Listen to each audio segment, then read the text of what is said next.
Hello dear students, कैसे हैं आप सभी। आई होप कि बहुत अच्छे होंगे। तो इस वीडियो में हम कक्षा 10 का प्रश्नावली 10.2 का क्वेश्चन नंबर 13 को सॉल्व करेंगे।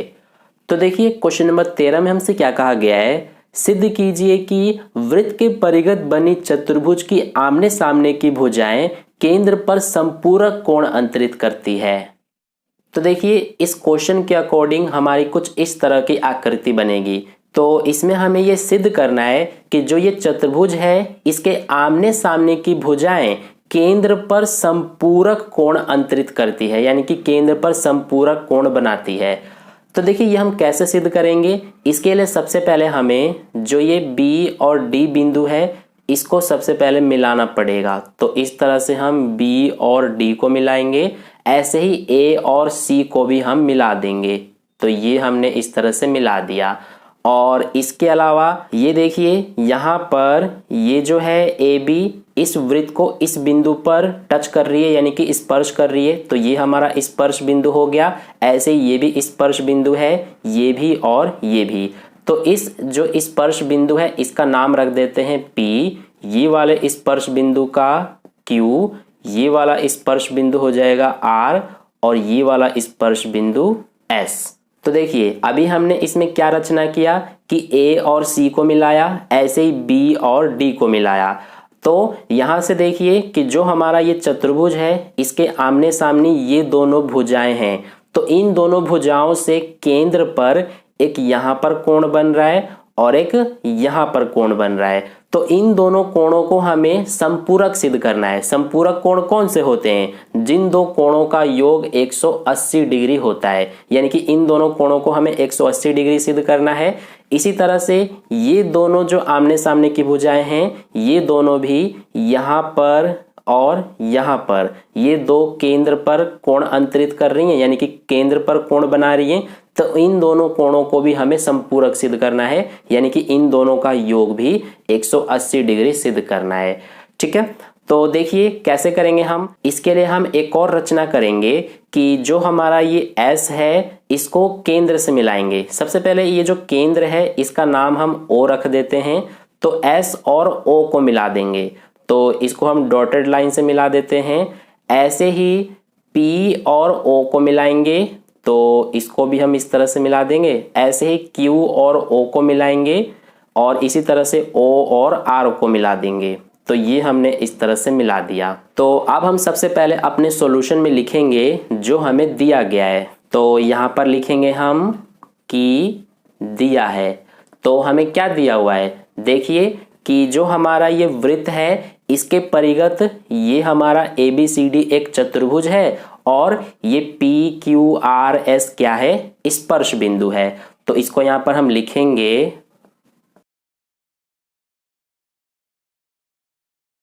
तो ये हमने लिख दिया जो हमें दिया गया है। अब यहाँ पर हम लिखेंगे जो हमें सिद्ध करना है।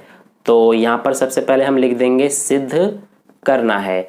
तो हमें क्या सिद्ध करना है कि देखिए इन दोनों सम्मुख भुजाओं से केंद्र पर एक ये वाला कोण और एक ये वाला कोण बन रहा है, यानी कि इन दोनों कोणों को हमें 180 डिग्री का सिद्ध करना है। तो ये वाला कोण का क्या नाम हो जाएगा, कोण COD। तो कोण COD यानी कि ये, और इस वाले कोण का क्या नाम हो जाएगा, कोण AOB। तो कोण COD और कोण AOB इन दोनों कोणों का योग हमें 180 डिग्री सिद्ध करना है। तो यहाँ पर इसी को लिखेंगे हम, कोण COD प्लस कोण AOB हमें कितना सिद्ध करना है, 180 डिग्री का। इसी तरह से इन दोनों सम्मुख भुजाओं से केंद्र पर यहाँ और यहाँ ये दोनों कोण बन रहे हैं, यानी कि ये हमारा जो कोण है इसका क्या नाम हो जाएगा, कोण AOD, और ये वाला जो कोण है इसका नाम हो जाएगा कोण BOC। तो हमें कोण AOD प्लस कोण BOC इन दोनों का योग भी 180 डिग्री सिद्ध करना है। तो ये दोनों चीजें हमें सिद्ध करना है। अब देखिए यहां से हम सिद्ध करते हैं। तो सबसे पहले हम क्या करेंगे कि ध्यान दीजिए यहाँ पर इसमें एक ये हमारा त्रिभुज बन रहा है, त्रिभुज DOS, ध्यान देना ये वाला त्रिभुज, और एक ये वाला त्रिभुज बन रहा है त्रिभुज DOR। देखिए इसको O बोलेंगे क्योंकि ये हमारा केंद्र है जिसका नाम हमने O दिया है। तो त्रिभुज DOS और त्रिभुज DOR, इन दोनों त्रिभुजों को हम सबसे पहले सर्वांग सिद्ध करेंगे, ठीक है। तो इसीलिए यहाँ पर सबसे पहले लिखेंगे हम त्रिभुज DOS तथा त्रिभुज DOR में। तो देखिए दोनों त्रिभुजों को अगर हमें सर्वांग सिद्ध करना है तो इसके लिए हमें दोनों ही त्रिभुजों में 3 चीजें बराबर दिखानी होंगी। तो पहला देखिए कि इस वाले त्रिभुज में ये O से लेकर S तक यानी कि OS, और इस वाले त्रिभुज में O से R तक यानी कि OR, यानी OS बराबर होगा OR के। क्यों? क्योंकि जो ये OS है ये भी हमारा इस वृत्त की त्रिज्या है, और जो ये OR है ये भी इस वृत्त की त्रिज्या है। तो वृत्त की जो सारी त्रिज्याएं होती हैं वो बराबर होती हैं, इसीलिए इसका रीजन हम लिख देंगे ये हमारा क्या है, त्रिज्या, ठीक है। इसके अलावा दूसरा चीज देखिए, ये जो OD है ये हमारा दोनों ही त्रिभुज में आ रहा है, त्रिभुज DOS में भी और त्रिभुज DOR में भी, यानी कि OD बराबर OD हो जाएगा। ये हमारा क्या है, इसका रीजन हो जाएगा ये उभयनिष्ठ है, ठीक है। तो ये होगी दूसरी चीज। इसके अलावा तीसरा देखिए कि ये जो D से लेकर S तक है ये DS हमारा, और D से R तक ये DR, दोनों इस वृत्त की स्पर्श रेखाएं हैं, और ये एक ही बिंदु से इस वृत्त के बाहर ये जो D बिंदु है, इसी D बिंदु से ये दोनों स्पर्श रेखाएं खींची गई हैं। तो वृत्त के बाहर किसी एक बिंदु से खींची गई स्पर्श रेखाएं बराबर होती हैं, यानी कि DS और DR दोनों बराबर होंगी। तो यहाँ पर लिख देंगे DS बराबर होगा DR के, ठीक है। इसका रीजन लिखेंगे हम कि बाहरी बिंदु से स्पर्श रेखा, तो ये हमने लिख दिया। अब देखिए हमने दोनों ही त्रिभुज में 3 चीजें बराबर दिखा दिया। तो देखिए ये भी साइड है, ये भी साइड और ये भी साइड, यानी कि भुजा भुजा भुजा, यानी इसमें हमारा S नियम लग रहा है। तो इसीलिए यहाँ पर लिख देंगे हम S नियम से क्या होगा कि जो ये दोनों त्रिभुज हैं ये सर्वांग सिद्ध हो जाएंगी। तो लिख देंगे त्रिभुज DOS, ये हमारा सर्वांग सिद्ध हो गया त्रिभुज DOR के। तो अगर ये दोनों त्रिभुज हमारे सर्वांग सिद्ध हो गए तो ये वाला कोण और ये वाला कोण क्या होंगे, बराबर। देखिए ये जो इतना कोण है इसका नाम रख देते हैं 1, ये वाला जो इतना है इसका नाम 2, ये 3, ये 4, 5, 6, 7 और 8, जितने भी कोण बन रहे हैं इन सबका हमने नाम रख दिया। तो देखिए इस त्रिभुज DOS में कोण 1 है और इस त्रिभुज DOR में कोण 2 है, तो इसीलिए कोण 1 हमारा बराबर हो जाएगा कोण 2 के। इसका रीजन लिखेंगे CPCT द्वारा, यानी कि सर्वांगसम त्रिभुजों के संगत भाग बराबर होते हैं। CPCT का मतलब यही है। तो इसीलिए कोण 1 और कोण 2 हमने बराबर दिखा दिया। इसी प्रकार देखिए कि जो कोण 3 और कोण 4 है ये दोनों भी बराबर होंगे, क्योंकि अगर हम अब ये दोनों त्रिभुज को सर्वांगसम सिद्ध कर देंगे तो कोण 3 और कोण 4 बराबर हो जाएगा। तो दोबारा से हमें ऐसा करके दिखाने की जरूरत नहीं है, हम डायरेक्ट यहाँ पर लिख देंगे इसी प्रकार। क्या होगा हमारा कि जो कोण 3 और कोण 4 है ये बराबर होंगे, तो लिख देंगे कोण 3 बराबर होगा कोण 4 के। ऐसे ही कोण 5 और कोण 6 बराबर होगा, और इसी तरह से कोण 7 और कोण 8 भी बराबर होगा। तो यहाँ पर इसको भी लिख देंगे कोण 5 बराबर होगा कोण 6 के, और कोण 7 बराबर होगा कोण 8 के। तो यहाँ तक आपको समझ में आ गया होगा। अब देखिए आगे, यहाँ पर ये जो केंद्र है वृत्त का, इस पर ये सारे कोण बन रहे हैं 1 से लेकर 8 तक।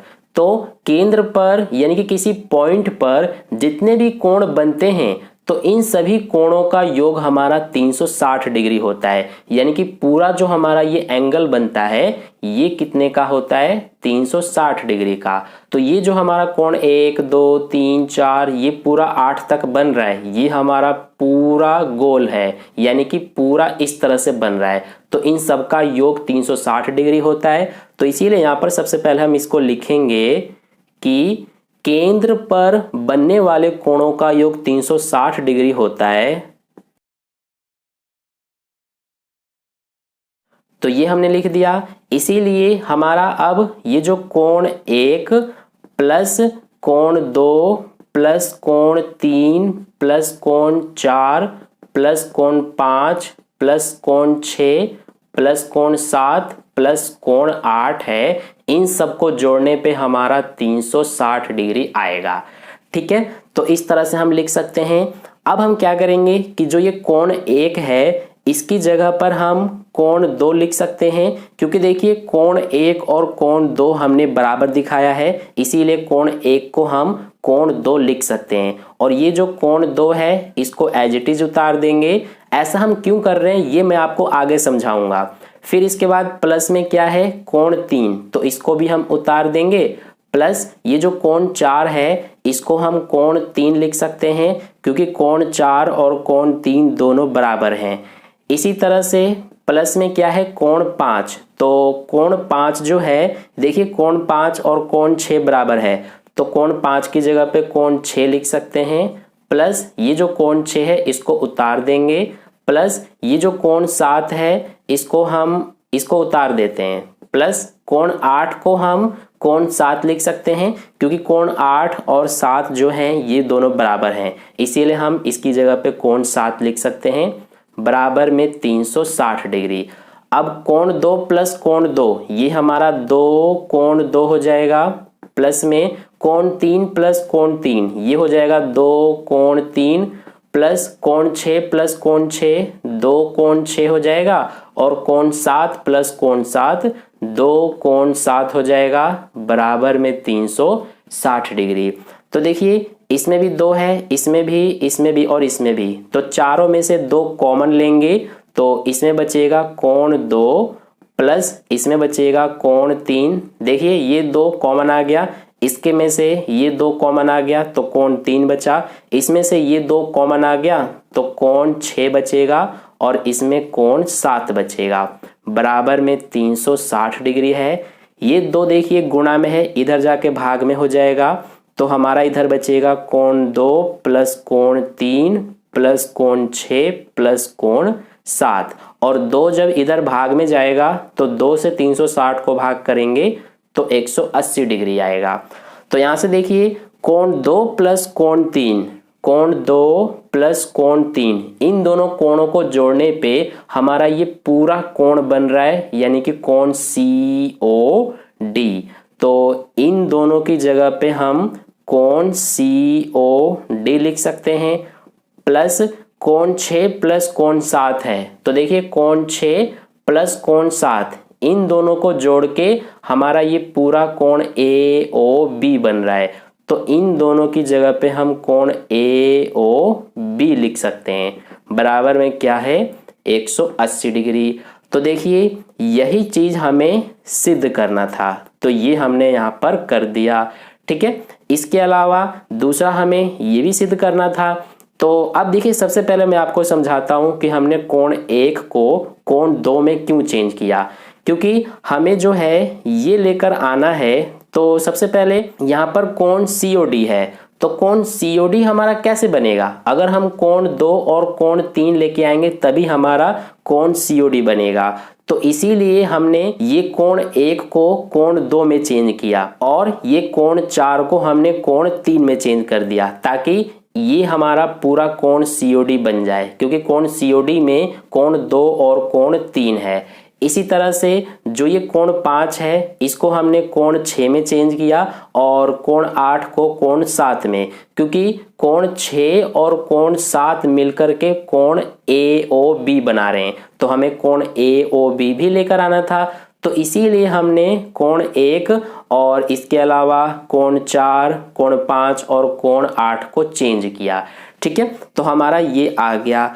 तो आप क्या कर सकते हैं कि आप चाहें तो इसको ना ला करके आप इसे भी ला सकते हैं, यानी कि मैंने यहाँ पर कोण 1 को चेंज किया, आप चाहें तो कोण 2 को भी चेंज करके और यहाँ पर कोण 2 को चेंज करके आप कोण 1 लिख सकते हैं और इसको एज इट इज लिख सकते हैं। ठीक है, और इसी तरह से जो ये कोण 7 है इसको चेंज करके आप कोण 8 लिख सकते हैं और इसको एज इट इज लिख सकते हैं, क्योंकि कोण 1 और कोण 8 मिल करके ये देखिए कोण AOD बना रहे हैं। तो हम चाहें तो कोण AOD प्लस में ये वाला, यानी कि हमने यहाँ पर कोण 4 को चेंज किया था, तो आप चाहें तो कोण 3 को चेंज करके और आप कोण 4 लिख सकते हैं यहाँ पर, और ये जो कोण 6 है इसको चेंज करके आप यहाँ पर कोण 5 लिख सकते हैं, क्योंकि कोण 4 और कोण 5 को मिला करके कोण BOC बनेगा। ठीक है, तो आप इसको जो अभी मैंने आपको समझाया उसे चेंज करके आप ये वाला भी यहाँ पर ला सकते हैं। ठीक है, ये आपकी मर्जी है। तो हमने ये वाला सिद्ध कर दिया, तो इसी तरह से हमारा ये वाला भी सिद्ध हो जाएगा। तो आगे हम सिर्फ ये लिख देंगे कि इसी प्रकार, तो इसी प्रकार जो हमारा ये है यानी कि कोण AOD प्लस कोण BOC बराबर 180 डिग्री, ये भी हमारा सिद्ध हो जाएगा। तो इस तरह से हमारा क्वेश्चन नंबर 13 का सॉल्यूशन कंप्लीट हुआ। आई होप आपको अच्छे समझ में आ गया है। अगर फिर भी कहीं कोई डाउट है तो आप मुझसे कमेंट करके पूछ सकते हैं, मैं आपको समझाने की पूरी कोशिश करूंगा। तो अगर आपको वीडियो अच्छा लगा है तो वीडियो को लाइक ज़रूर कर देना, अपने दोस्तों के साथ भी शेयर कर देना, और अगर आपने अभी तक चैनल को सब्सक्राइब नहीं किया है तो चैनल को सब्सक्राइब कर लेना और ऑल पे क्लिक कर लेना, ताकि नेक्स्ट वीडियो जैसी अपलोड की जाए उसका नोटिफिकेशन सबसे पहले आप तक पहुंच जाए। मिलते हैं फिर नेक्स्ट वीडियो में। धन्यवाद।